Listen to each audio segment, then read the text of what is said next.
Hi friends, வணக்கம். நான் உங்கள் Rama. Welcome back to Indian kitchen Tamil. இன்றைக்கி வீடியோவில் நல்ல டேஸ்டான க்ரன்ச்சியான டீ கடை மசால் வடை எப்படி செய்யலான்னு பார்க்கலாங்க. இது ஆம வடைன்னு சொல்லுவாங்க, சில இடங்களில் பருப்பு வடைன்னு சொல்லுவாங்க, மசால் வடைன்னு சொல்லுவாங்க. ரொம்ப ரொம்ப டேஸ்டியாக டீ கடையில் கிடைக்கிற மாதிரி நல்ல கிறிஸ்பாக க்ரன்ச்சியாக வீட்டிலையே எப்படி பண்ணுறது அப்படின்னு இன்றைக்கி நான் உங்கள் கூட ஷேர் பண்ணிக்க போகிறீங்க. நிறைய டிப்ஸ் சொல்லியிருக்கிறேன். வீடியோவை ஸ்கிப் பண்ணாமல் பாருங்கள். ரொம்ப ரொம்ப யூஸ்ஃபுல்லாக இருக்குங்க. நான் சொன்ன இதே மெத்தட் படி நீங்கள் பருப்பு வடை போடுறீங்கன்னா ரொம்ப ரொம்ப எக்ஸலண்ட்டாக இருக்குங்க. வாங்க பருப்பு வடை எப்படி பண்ணுறதுன்னு பார்க்கலாம். அதுக்கு 1/4 கிலோ அளவுக்கு நான் இன்றைக்கி கடலைப்பருப்பு எடுத்திருக்கேங்க. சில நேரங்களில் இது பட்டாணிலையும் போடுறாங்க. ஆனால் கடலைப்பருப்பு தாங்க ரொம்ப நல்லாயிருக்கும். அதனால் நீங்கள் கடலைப்பருப்பை எடுத்துக்கோங்க. 1/4 கிலோ அளவுக்கு நான் எடுத்துருக்கிறேன். இப்போ இதை எப்படி ஊற வைக்கிறது, எப்படி அரைக்கிறது அப்படிங்கிறத நான் சொல்கிறேன், கவனமாக கேட்டுக்கோங்க. இந்த பருப்பை குறைஞ்சது 2 மணி நேரமாவது நம்ம ஊற வைக்கணுங்க. நல்லா கழுவி சுத்தம் பண்ணிவிட்டு ஒரு 2 மணி நேரம் இந்த மாதிரி ஊற வச்சுக்கோங்க. பருப்பு நல்லா ஊறினா தான் வடை நல்லா கிறிஸ்பாக கிடைக்கும். ரொம்ப நேரம் ஊறிட்டாலும் மாவு புளிச்சிருங்க. அதனால் கரெக்டாக 2 மணி நேரம் ஊற வச்சுக்கோங்க போதும். ஊற வச்சுட்டு தண்ணி எல்லாத்தையும் நல்லா வடிச்சிடணும். இப்போ பாருங்கள், என் கையில் கொஞ்சம் கூட தண்ணி ஒட்டலை.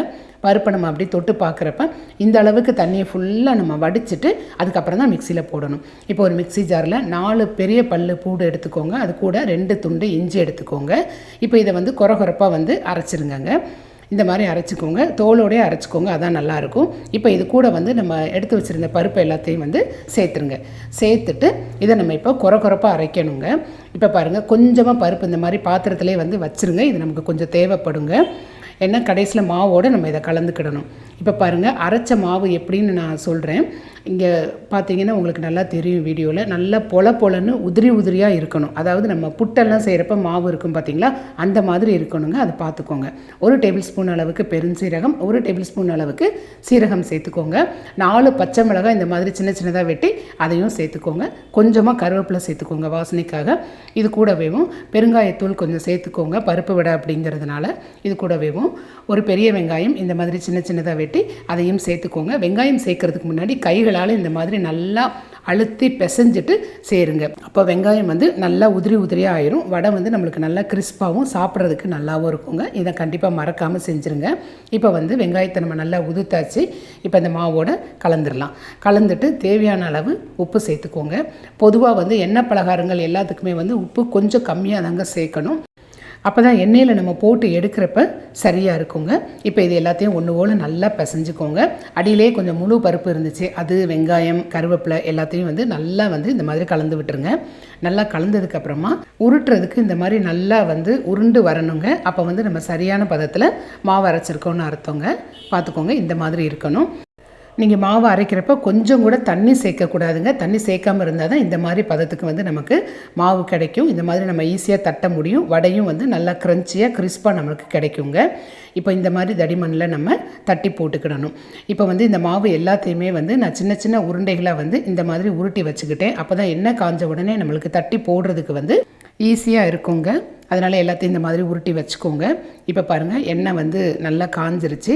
ஸ்டவ்வை லோ டு மீடியம் ஃப்ளேமில் வச்சுட்டு ஒரு உருண்டை எடுத்து இந்த மாதிரி உள்ளங்கையில் வச்சுட்டு உள்ளங்கையால் இந்த மாதிரி ப்ரெஸ் பண்ணுங்கள். பண்ணிவிட்டு எண்ணெயில் இந்த மாதிரி போட்டுருங்க. மெல்ல போடுங்க, கவனமாக, எண்ணெய் தெரிச்சிடக்கூடாது. இப்படியே அந்த பாத்திரத்தில் எவ்வளோ பிடிக்குமோ அந்த அளவுக்கு நீங்கள் போடுங்க. போட்டுட்டு இது கொஞ்சம் நேரம் அப்படியே இருக்கட்டுங்க. நம்ம உடனே கரண்டி போட்டு கிளறக்கூடாது.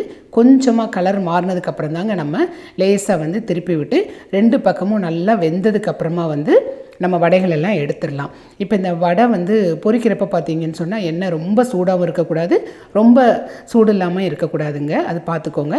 வடையெல்லாம் இந்த மாதிரி மேலே எலும்பி வந்ததுக்கப்புறமா பொரிஞ்சிருச்சின்னு அர்த்தம். இப்போ நம்ம எல்லா வடைகளும் எடுத்துடலாம். அவ்வளவுதாங்க. நான் சொன்ன இந்த டிப்ஸ் எல்லாமே நீங்கள் கரெக்டாக ஃபாலோ பண்ணுங்கள். இப்போ இதே மாதிரி இன்னொரு பேட்ச் நம்ம போட்டு எடுத்தாச்சு. இப்போ நம்ம நல்லா மொறுமொறுப்பான பருப்பு வடை ஹோட்டலில் செய்கிற மாதிரியே வீட்டில் செஞ்சிட்டோங்க. நான் சொன்ன இந்த டிப்ஸ் எல்லாத்தையுமே ஃபாலோ பண்ணி பாருங்கள்.